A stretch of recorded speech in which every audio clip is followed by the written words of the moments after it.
大家好，欢迎来到公子视频，我是公子沈。那最近中国爆发了食品安全的一个重大丑闻，曝光这个事件的新京报记者韩福涛，最近有传言说他已经失联，他在微博上的账号已经全面被封杀。当然，也有人说这是他自己删除了自己微博上的所有内容，把整个账号都给删除了。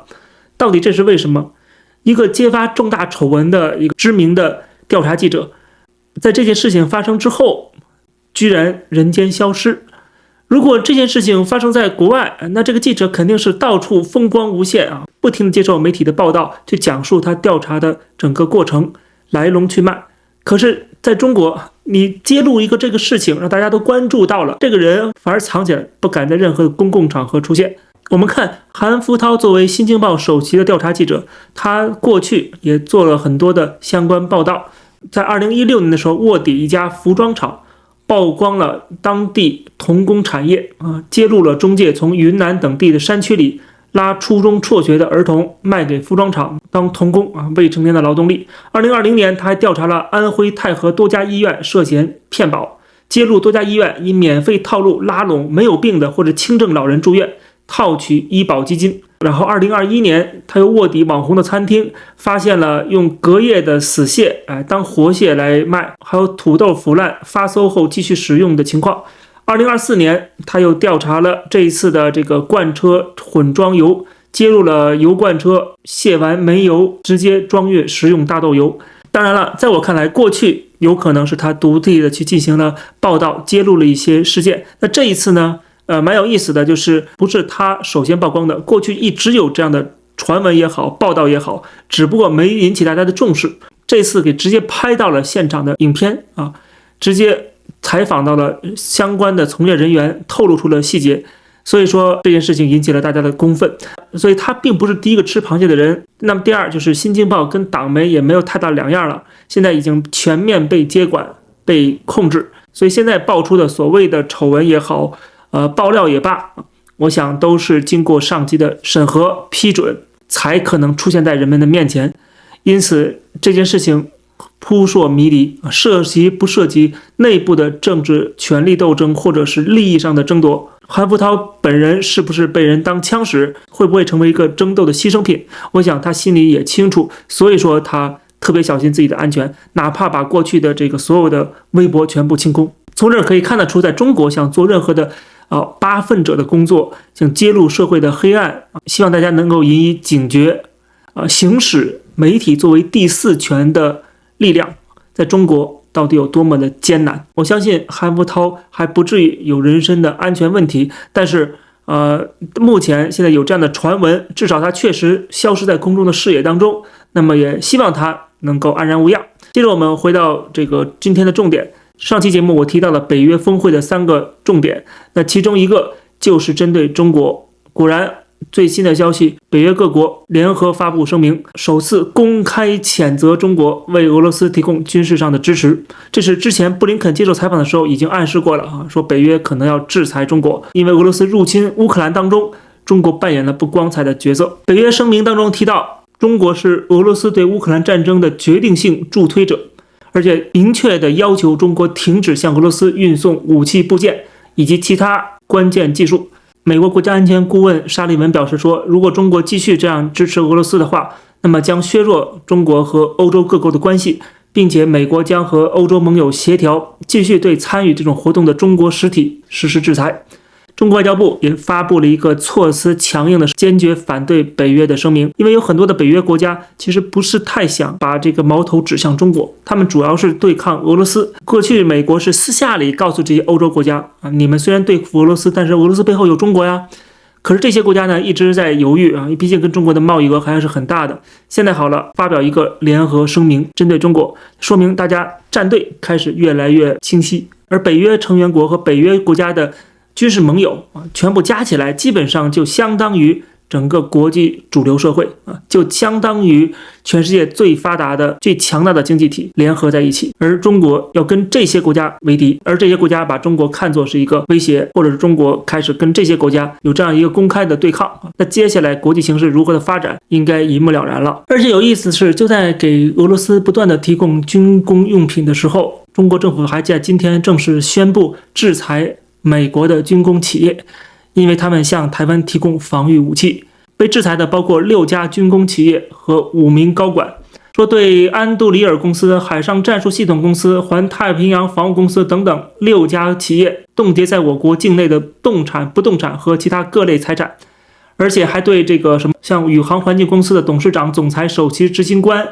还有他们的副总裁、首席财务官等等等等这些高管人员冻结在中国境内的动产、不动产和各类财产，禁止我国境内的组织、个人与其本人进行有关交易、合作的活动。对其本人不予签发签证，不准入境。很明显，这些人并不打算去中国，也不会跟中国的国内的企业有任何的合作，也不太可能把资产放在中国，所以这个制裁基本上是无效的。但是从这里可以看得出，他说这个不予发签证啊，不准入境（括号包括香港、澳门）。台湾不是也是中国的一部分吗？为什么不包括台湾呢？他自己就打了自己的脸，对吧？这不正说明台湾不是你的一部分吗？所以你没有办法把台湾加进去，而你制裁的理由正是台湾是中国的一部分，所以你去向台湾提供武器，所以要制裁你，这不是相互矛盾吗？对吧？你去制裁别人，理由是台湾是中国的一部分，可是你制裁它的内容当中却反映出台湾并不是你的一部分啊，这就是非常荒谬的地方了。然后自己呢，却在不断的支持俄罗斯去侵略其他的国家。这些公司向台湾提供的是防御武器，是保护台湾不受到侵略的，然后被你制裁啊，你等于是不准让他去保护自己，同时呢还支持俄罗斯去入侵乌克兰。这种站位，这种立场，难道不是在破坏世界和平跟世界秩序吗？如果这都不是的话，那我不知道什么是和平跟秩序了。一个国家去保护自己，保家卫国，难道不是天经地义的吗？这只能证明中国支持侵略，反对自保。那你嘴上却说要维护国家领土安全，要保护人民的安危，这嘴上说的原来都是谎话。那么为什么中国政府在国际上有这样的立场呢？那为什么有这样的立场？那主要还是因为它内部的一个政治结构问题，就是它是一个专制政府，所以说它必须要在对外的一个层面上要证明自己是可以维护大一统的。他对西方企业的制裁，证明就是他要向中国人民证明他是有做事情的啊，要维护国家领土的安全啊。台湾是我们的一部分，你居然支持台湾，所以我要制裁你，对吧？我制裁的动作其实是为制裁而制裁，是要给自己的人民展示政府是保家卫国的。支持俄罗斯也是同样的理由，因为他需要盟友，他不可能单挑全世界，所以他需要俄罗斯在背后的支持。那么在俄罗斯去入侵乌克兰的问题上，他不在乎是非和正义了，他就要闷头支持俄罗斯，因为这是他政权的需要啊，就是政权的需要和普通人民的需要已经产生了对立。你为了政权的需要，为了维护政权的稳定，对内对外的政策上边，实际上是在伤害人民的利益。但是在中国，人民又算什么呢？没有任何的话语权，没有任何的政治权利，所以只能是任人宰割了。最终很可能成为这个共产党维护他政权稳定的牺牲品。如果我们去了解一下当年日本是如何的一步步被军国主义所绑架，被关东军的种种的作为所绑架，甚至把日本的民选政府都架空，使得整个日本踏上了万劫不复的深渊。日本的有识之士，哪怕是民选政府，没有办法阻止这个国家一步步深陷战争的漩涡，最终带来巨大的灾难。不管是纳粹德国也好，军国主义时期的日本也好，他们都曾经经历过这段历史，而今天的中国人又在重新见证这段历史在东亚大地上重演。有这样的立场，当然不要怪其他国家的人民看不惯你啊，反感你了，对吧？恰好美国皮尤中心他发布了一个最新的民调，在35个国家，他调查了美国、中国这些国家在人们心中的声誉。那很明显啊，对于中国的好感度，几乎所有的发达国家当中都是最低的。比如说，在加拿大，71%的人对中国是有负面观感，只有21%是对中国有好感。美国就更高了，81%的负面。意大利、西班牙、英国、法国、荷兰、德国、波兰、瑞典，还有韩国、澳大利亚、日本、以色列，几乎这35个国家当中的所有发达国家，大多数人对中国都是有负面观感的。只有那些小国家，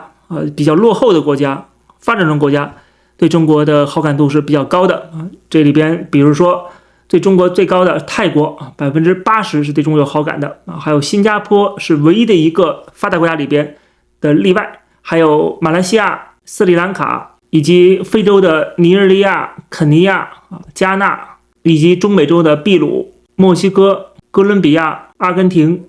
这些国家对中国是好感度超过对中国的负面观感。但是这些国家在国际舞台上的这个声量、经济体量、地位，特别是政治跟军事的影响力，都是相对来说比较弱的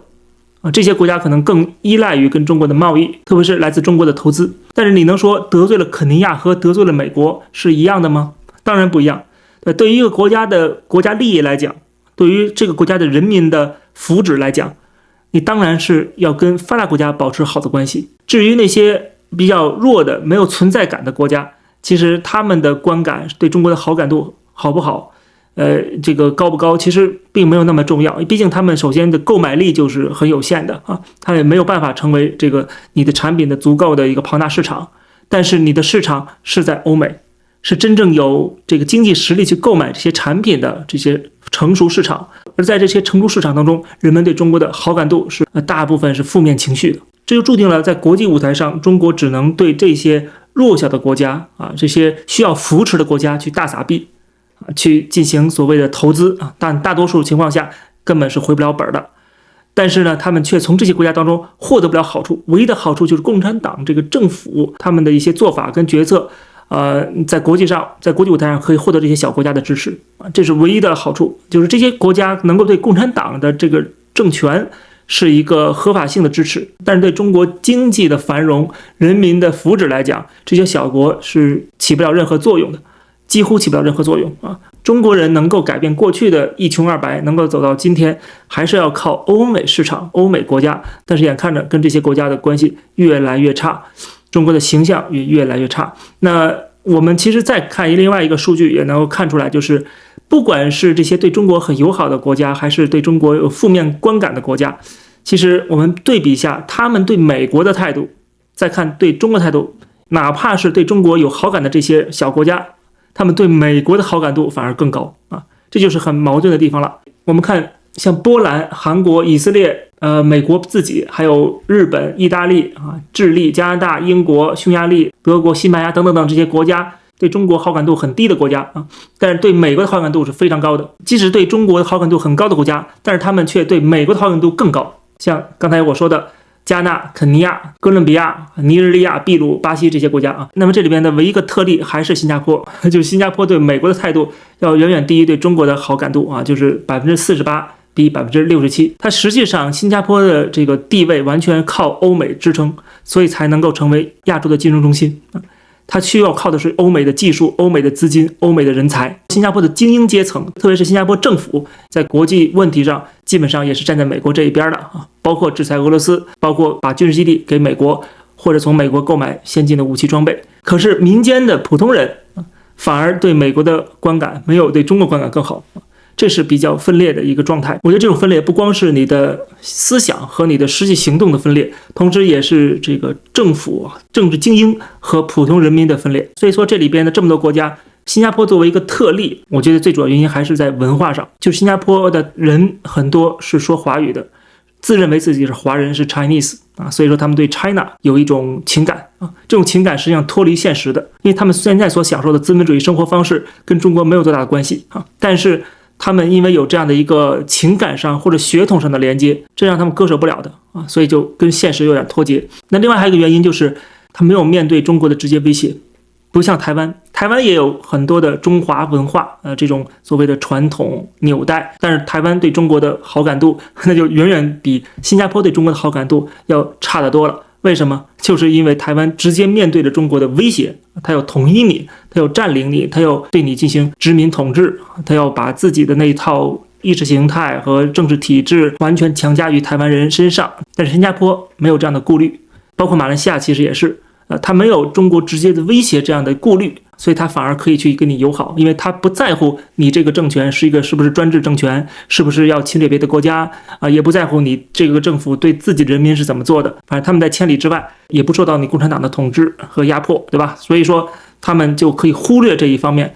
只看中国的好，这也是其中一个原因了。基于这几个原因，所以这些国家里边只有新加坡是个非常典型的特例，就是站在西方的立场上，完全受惠于资本主义全球化，但是他却对中国的好感度，对这个破坏国际秩序的这种国际秩序最大的敌人反而非常高的好感度，这是唯一的一个特例几乎没有任何一个国家像新加坡这样，其他的国家全部都是站队非常清楚，要不然是站在中国这边，要不然站在欧美这边。基本上大家态度是非常明确的，如果按比例来说的话，所以我们从这2个皮尤中心的民调数据当中可以看得出，在国际声望、国际形象上，中国跟美国根本不可相提并论。在发达国家的层面上，中国的地位一落千丈，形象已经支离破碎。那么比非洲啊、亚洲啊或中美洲这些发展中国家来讲的话，美国也并不输给中国。美国在这些国家的影响力，在这些国家人民当中的声望也不输给中国，所以中国在软实力上面比拼美国没有任何胜算。那么在硬实力上面呢，很快也能够分出胜负了，因为整个北约现在开始集结起来，已经要准备对中国动手了。我相信最终中华帝国跟俄罗斯帝国这2大专制帝国的命运将会殊途同归。好，感谢收看这期的公子视频，欢迎大家点击订阅这个频道，别忘了点赞、评论、转发，我们下期节目再见。